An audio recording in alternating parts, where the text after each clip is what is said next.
Muy buenas noches, amigas y amigos, bienvenidos con ustedes en una escena más de la mirada plural.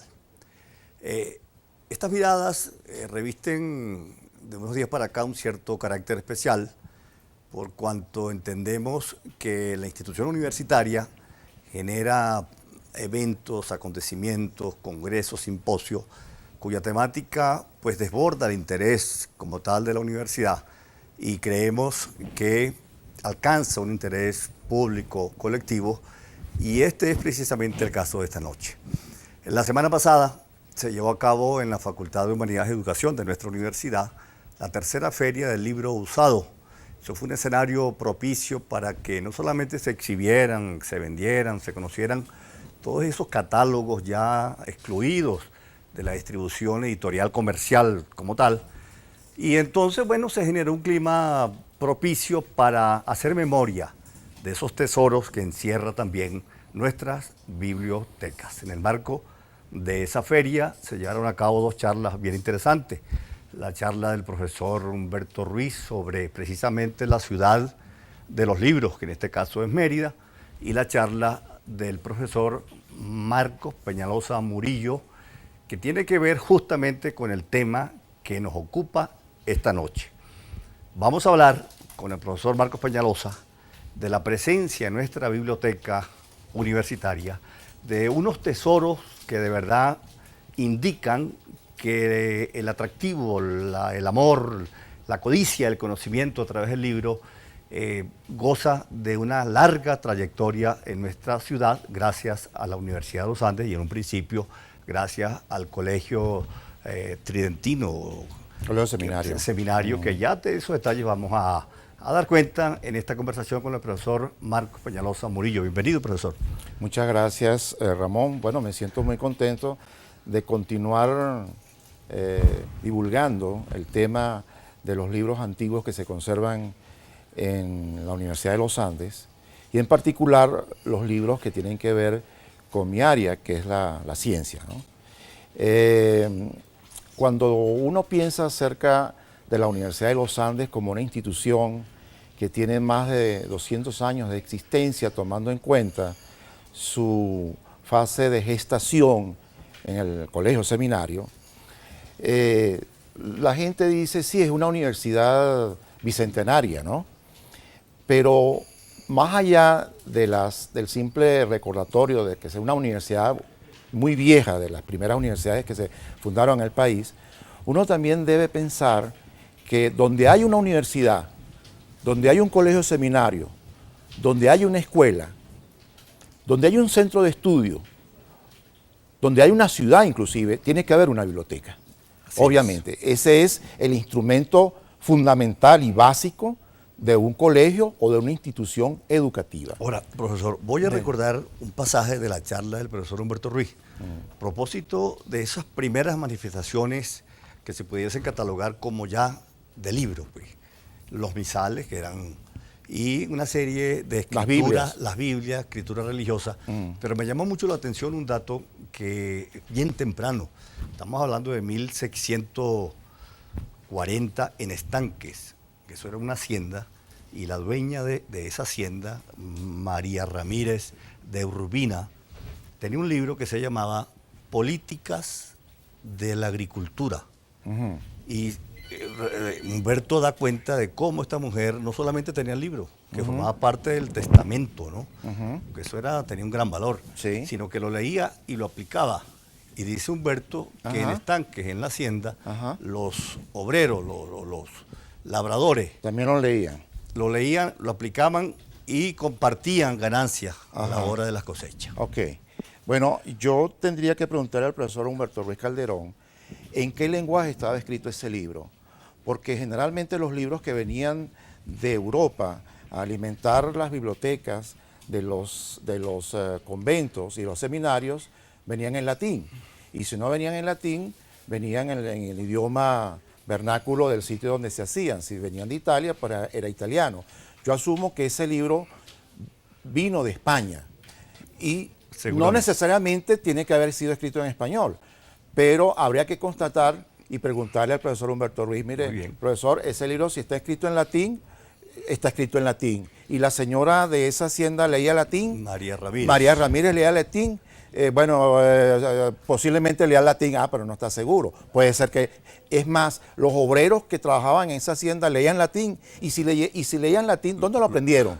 En la Universidad de los Andes, estaba fundada para aquella época. Bueno, no sé, habría que dejársela a los investigadores. A los investigadores, ¿no? Pero volviendo al tema, pues esto fue una digresión que vale la pena, porque la idea de esta primera parte es dar cuenta de cómo la ciudad se contagió.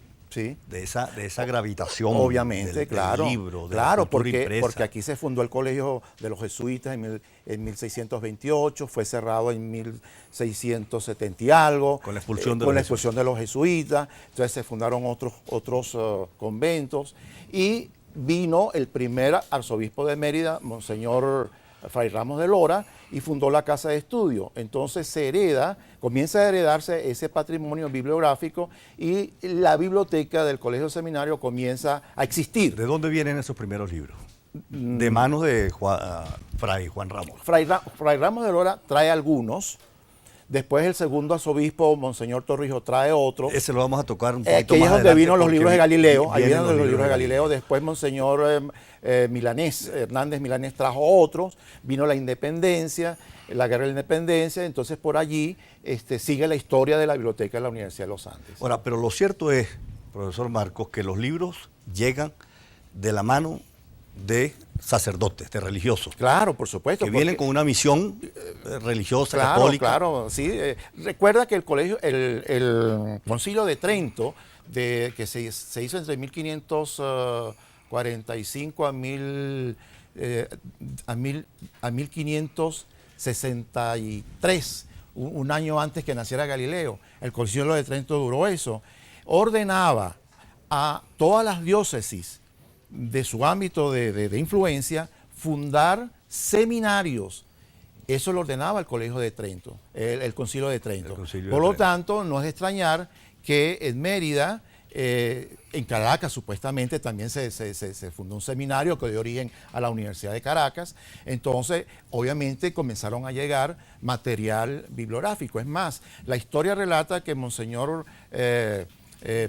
Torrijos trae globos terráqueos, sí, no, traen máquinas de experimentación. Todo eso. Ahora, un dato curioso, profesor, y quisiera compartirlo con la audiencia. La misión religiosa de los sacerdotes, digamos, los emplazaba a que toda esa escritura estuviese vinculada con la Biblia, la exégesis bíblica, toda esa escritura, digamos, procedente de las llamadas Sagradas Escrituras, y que tiene que ver con la dilucidación teológica de los problemas que se planteaban. Pero lo curioso aquí es que ellos traían libros de física, libros profanos, libros científicos, que se pudiesen catalogar como textos profanos. Sí. ¿Qué hay ahí? ¿Cómo explicarse ese fenómeno? Bueno, no, realmente yo no lo sé. Yo lo único que sé es que ahí vinieron libros relacionados con la astronomía, con la matemática, porque eso era parte de la filosofía natural. La filosofía natural se comienza a desarrollar con los griegos para acá, y entonces comienzan a estudiar el tratamiento y la interpretación de la realidad natural, y le aplicaban la filosofía. Y ahí es donde en el Renacimiento, cuando aparecen estos personajes, Copérnico, Kepler, Tycho Brahe, Descartes y Galileo, pues dan esa explosión y comienza entonces la revolución científica. Ahora, lo cierto, profesor Marco, es que usted en la ponencia allá en la Facultad de Humanidades, con unas gráficas muy elocuentes, se centra en un texto que fue uno de los más polémicos escritos por Galileo Galilei, el ensayista. El ensayador. El ensayador. El ensayatore. Entonces, ese libro llega a Mérida. Sí, llega. Libro aquí polémico que llega a Mérida de manos de Monseñor Torrijos. Al respecto, lo que se sabe y lo que se descubrió es que hay una minuta, hay un documento que se llama minuta. Ahí podemos ver la primera gráfica. Esa es una de las páginas de la minuta, donde hay la relación de los libros que traía Monseñor Torrijos en los cajones en el barco, ¿no? Y en particular ahí es donde se dice, esta es la minuta de los libros traídos por Monseñor Torrijos. Y ahí, esa es la entrada de la minuta del libro. Ahí dice, si pueden leer, poner la atención, ahí dice Galileo Galilei, el Saggiatore, y tiene un 0,8 en el lado izquierdo. Ese 8, según los entendidos en esta materia, dicen que ese era el precio, el avalúo que tuvo el libro en reales. O sea, costaba 8 reales. Yo no voy a decir cuánto cuesta el libro de Galileo ahorita, ese que tenemos aquí en... Invalorable. Yo creo que eso no tiene... Bueno, por supuesto que tiene precio, ¿no? Bueno, entonces, esos libros llegan con Monseñor Torrijos, pero lo curioso es que ese libro llega empastado con otro, que también es de Galileo Galilei, que se publicó precisamente hace 400 años. En 1613, hace 400 años, Galileo publica un libro sobre las manchas solares. Y las manchas solares era materia de disputa y de debate porque no se sabían si pertenecían al Sol o no pertenecían al Sol. El codescubridor de las manchas solares fue un sacerdote jesuita alemán de nombre Christopher Scheiner. Y él trabajaba en la Universidad de Ingolstadt en Alemania. Él también descubrió las manchas solares con sus telescopios y comenzó a enviar sus descubrimientos a un intermediario, porque él como jesuita no podía develar directamente como autor de lo que estaba descubriendo, porque era considerado delicado hacer un descubrimiento o decir que yo descubrí algo si iba en contra del dogma aristotélico, si iba en contra de la escolástica de Santo Tomás de Aquino, si iba en contra de la doctrina de la Iglesia. Y para aquel entonces era dogma religioso que la región del espacio más allá de la Luna era incorruptible, era impoluta. Ahora, ¿qué telescopio usó este jesuita para sus observaciones? Bueno, el telescopio fue un artefacto que comenzó a ser popular en Europa a partir de su invención. Hay un mito según el cual Galileo lo inventó. No, Galileo no inventó el telescopio de poner un lente cóncavo y uno convexo y un objetivo y un ocular, no. Pero él hizo mejoras, lo mejoró y fue cuando comenzó a descubrir en 1609, 1610 los satélites de Júpiter, las fases de Venus, las montañas de la Luna, las manchas solares. Es más, según Galileo, él mismo dice, yo descubrí eso primero, antes que tú. Yo tengo ese honor. Claro, él trabajaba para el duque de Toscana, Cosimo II. Él era su empleado, él era su empleado y el gran duque era su mecenas, era el que le daba el dinero, era lo que es el CSH, pues, de Galileo. Entonces, él tenía que producir y cada cosa que él descubría, él se lo presentaba como, imagínate, le subieron el sueldo y dice, bueno, nosotros tenemos, pero se metió en un lío con la iglesia. Y ahí... Hay un pasaje, profesor, que no quisiera dejar escapar porque creo que es interesante. Vamos al corte, Dalí, nos indica. No. ¿Por qué Galileo Galilei se niega tercamente a compartir esas mejoras del telescopio con Kepler? Hay cartas. Bueno, las cartas le ruega. Sí, hay cartas, esas cartas yo no las he leído. Están en mi agenda en la historia de la ciencia, ¿no? Lo que pasa es que la historia de la ciencia no es mi área, ¿no? Pero yo lo hago como una investigación. En este caso sería el exorcismo de la ciencia, porque habría que empezar a ver por dónde vienen esas malas influencias, según algunos jesuitas que tenía Galileo Galilei, ¿no?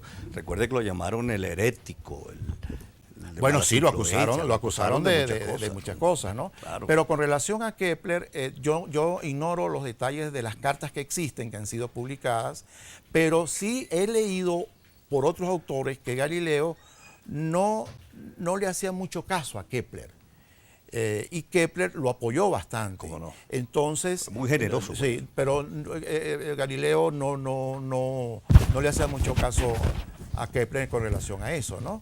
De hecho, Kepler en 1607 vio una mancha solar y la confundió con el tránsito de Mercurio. Mercurio o Venus, no recuerdo, creo que fue Mercurio. Bueno, un tránsito de estos planetas que están cerca del Sol. Entonces, después, cuando él se enteró lo de las manchas solares, Kepler reconoció, yo lo que vi fue una mancha solar. Yo no vi el tránsito. Entonces, ahí era la disputa con el Christopher Scheiner. Claro. Porque Christopher Scheiner, el sacerdote jesuita alemán, decía, esas manchas no pueden pertenecer al Sol, ¿Por qué? Porque va en contra del dogma. Así es. El sol es cristalino, es impoluto, es puro, es lo máximo. Y Galileo decía, pues mire, usted va a tener que agarrar esas palabras y modificarlas, porque lo que yo estoy viendo y lo que todo el mundo está viendo con los telescopios es que esas manchas pertenecen al sol. Y si usted no me cree, vamos a ver las imágenes que Dalí nos va a mostrar sobre Pero vamos el libro. a un corte. Vamos al corte. Vamos al corte Y y después luego mostramos volvemos. el libro de las manchas solares que está aquí en Pero Mérida. también, profesor Marco, vamos a volver un poco a algunas líneas de contenido de Salvatore, porque entiendo que fue uno de los libros más polémicos Sí, y que nace más que de una disputa científica, una disputa teológica Sí, con jesuitas. Sí. Y ahí demuestra Galileo Galilei su gran capacidad controversial, ¿no? Era un escritor y un filósofo de pluma temeraria, ¿no? Vamos al corte y volvemos, amigos. Ya volvemos.